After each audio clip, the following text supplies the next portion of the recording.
Guys, എന്താ അമ്പലത്തിലെന്നല്ലേ? ഒന്നുമില്ല, വിഷുവൊക്കെ അല്ലേ, അപ്പം ഒന്ന് അമ്പലത്തിൽ പോയേക്കാം. ഇത് ഞാനായിട്ട് ചോദിച്ചല്ല കേട്ടോ, എന്നെ അറിയുന്നവരൊക്കെ എന്നോട് ചോദിച്ചാൽ ഇങ്ങനെ പതിവില്ലാത്തതാണല്ലോ. അല്ലേ തന്നെ ലേശം വൈകിട്ട് അമ്പലത്തിൽ എത്തിയെന്നെ.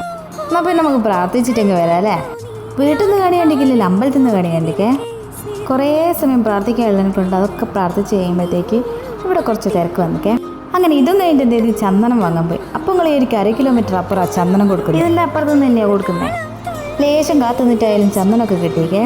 അങ്ങനെ അതും വാങ്ങി തിരിഞ്ഞിരിക്കുമ്പോഴത്തേക്ക് വിഷുക്കൈ നീട്ടുണ്ട്. എന്നാൽ പിന്നെ അതും വാങ്ങിയിട്ട് പോയാൽ പോരെ.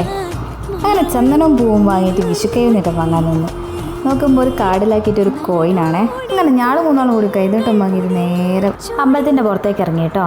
നല്ല രസമില്ലേ, ഒരു കണ്ണൻ്റെ ഫോട്ടോ ഒക്കെ വെച്ചിട്ട് 1 റുപ്യേൻ്റെ കോയിനാണേ. അങ്ങനെ പുറത്തിറങ്ങിയതാണ് കേട്ടോ ഈ കണ്ണാടി കാണുന്നത്. കണ്ണാടി കണ്ടാൽ പിന്നെ ഫോട്ടോ വീഡിയോ എന്തായാലും എടുക്കണം. അങ്ങനെ ആടെ നിന്ന് പായസം വാങ്ങിയാൽ ഞാൻ നേരെ അമ്പലത്തിൻ്റെ പുറത്തേക്ക് ഇറങ്ങി. അങ്ങനെ പായസം വാങ്ങിയാൽ നേരെ നടക്കുമ്പോൾ ഏച്ചിയുടെ മുന്നിൽ പോളെ ചോക്ക് വാടിയിട്ട് പായസം കൊണ്ടുവെക്കുക. അപ്പോൾ അത്രയേ ഉള്ളൂ കേട്ടോ. പായസം വാങ്ങിയാണ് നേരെ പെറുക്ക് പോകാനേ.